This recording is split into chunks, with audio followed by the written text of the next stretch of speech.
जय हिंद, नमस्कार साथियों, कैसे हैं आप सभी लोग। मैं मनोज एक फिर से आप सभी के साथ आप सभी का स्वागत करता हूं, वेलकम करता हूं आरडब्ल्यू डिफेंस परिवार में।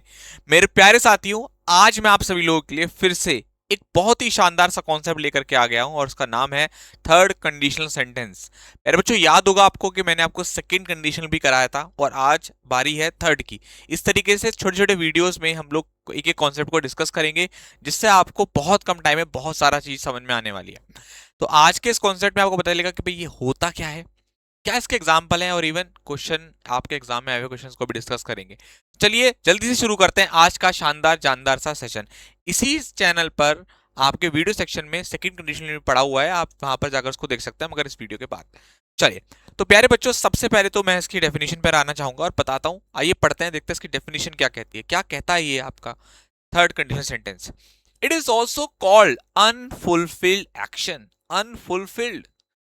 It is a closed case as the action is not possible now. मतलब इस बात का मतलब क्या हुआ?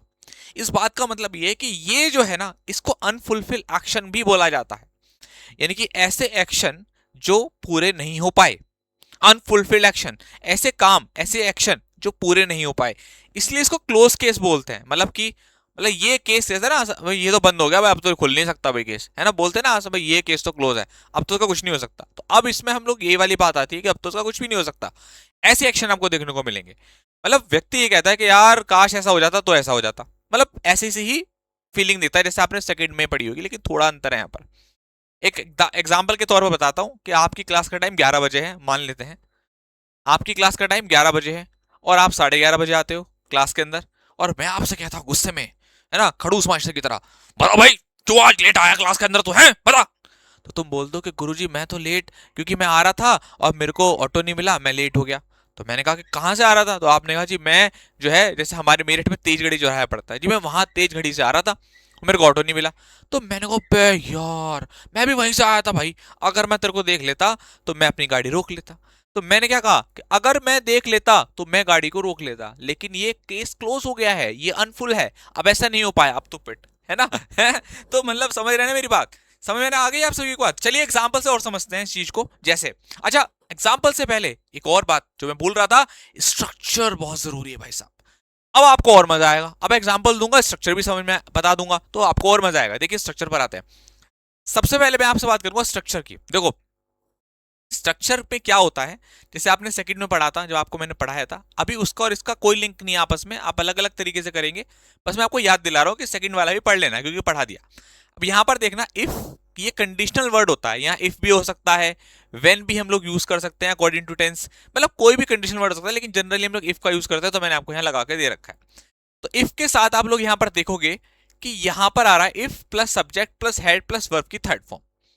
ठीक है बेटा, इसके बाद आपका कोई ऑब्जेक्टिव पार्ट रहेगा, उसके बाद ये रहता है मेन क्लॉज।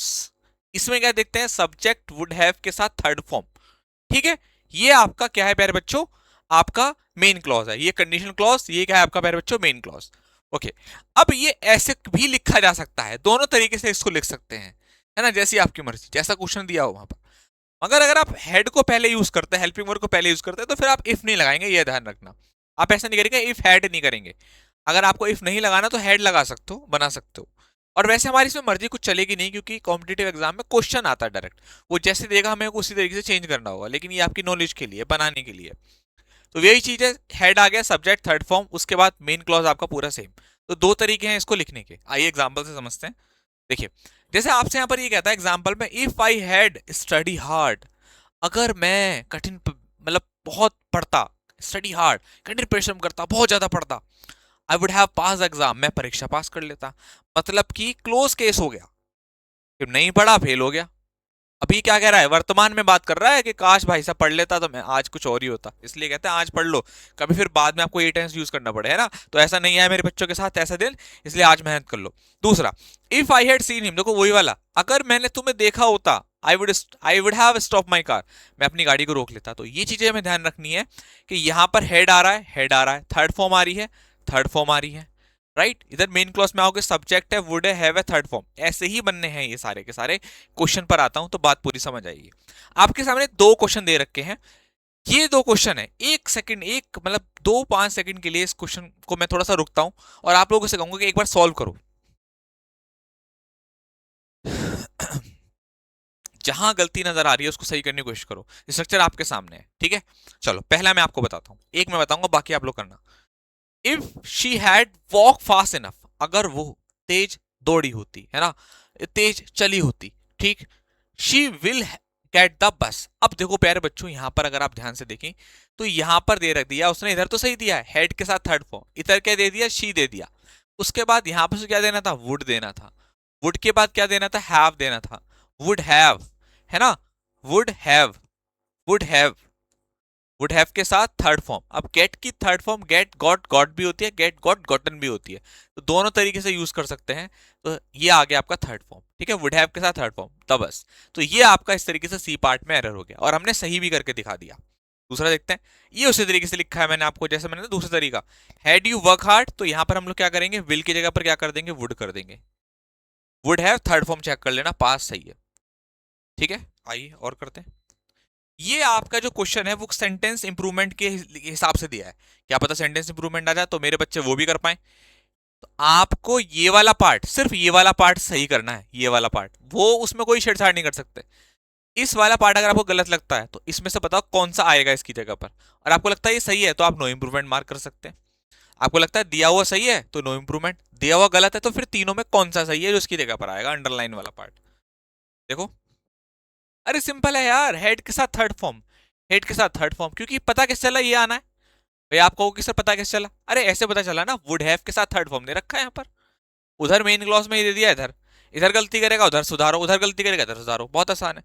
तो हेड के साथ थर्ड फॉर्म केवल इसमें है, तो ऑप्शन बी, ठीक है। और करिए, अब अंडरलाइन जो रेड वाला पार्ट है उसको सुधारो, उसको सुधारो, सुधारो जल्दी से, बताओ क्या करोगे। अरे देखो यहां पर क्या आ गया, हेड के साथ थर्ड फॉर्म, जैसे ये, जैसे मान लो एग्जाम में क्वेश्चन आए, हेड के साथ थर्ड फॉर्म मतलब कि if third third condition, third मतलब मेन क्लॉज में वुड हैव के साथ थर्ड फॉर्म, तो वुड हैव के साथ थर्ड फॉर्म, वुड हैव के साथ थर्ड फॉर्म, हो गया। एक और क्वेश्चन करते हैं फिर एंड करेंगे, ठीक है ना। वुड हैव के साथ थर्ड फॉर्म, तो ये दिया है, ये गलत है पूरा, ये नहीं आएगा, क्या लगाएंगे, ये लगाएंगे। नेक्स्ट, बताओ बताओ बताओ इसमें क्या गलती है। देखो जिस बच्चे ने अच्छे से समझ लिया वो तुरंत पहचान लेगा। देखो हेड के साथ थर्ड फॉर्म दे रखी है, इधर आ जाओ चेक कर लेते हैं, वुड हैव के साथ थर्ड फॉर्म, यानी कि इधर भी ठीक इधर भी ठीक, तब दोनों तरफ ठीक है, तो काहे का झगड़ा, नो इंप्रूवमेंट, आया मजा। अब प्यारे बच्चों एक छोटी सी रिक्वेस्ट आपसे हमेशा रहती है, अगर आपको वीडियो अच्छा लगा तो बस एक कमेंट चाहिए, ऐसे वीडियो आपको मिलते रहेंगे, तो थोड़ा सा प्यार दे दो, और भाई ने बोला तो करने का, और आप सभी लोगों को मैंने आपसे वादा किया था कि जिस दिन भी एयरफोर्स का नोटिफिकेशन आ गया आपको ऊर्जा दुगनी मिलेगी, पूरी जान लगा दूंगा, पूरी मेहनत करूंगा आप लोगों के साथ, बड़ा भाई हूं, बड़े भाई की तरह लेकर चलूंगा, बस प्यार बना के रखना। और बिल्कुल जब तक आपका एयरफोर्स का एग्जाम नहीं हो जाता, नेवी का एग्जाम नहीं होता, इंडिया का एग्जाम नहीं हो जाता, आपको मेरे साथ बने रहना है। डिफेंस के लिए स्पेशल कंटेंट, स्पेशल वर्क आपको आप डब्ल्यू डिफेंस पर अनुज सर आपके भाई के द्वारा देखने को हमेशा मिलता रहेगा। Thank you so much, love you all बेटा, जय हिंद जय भारत।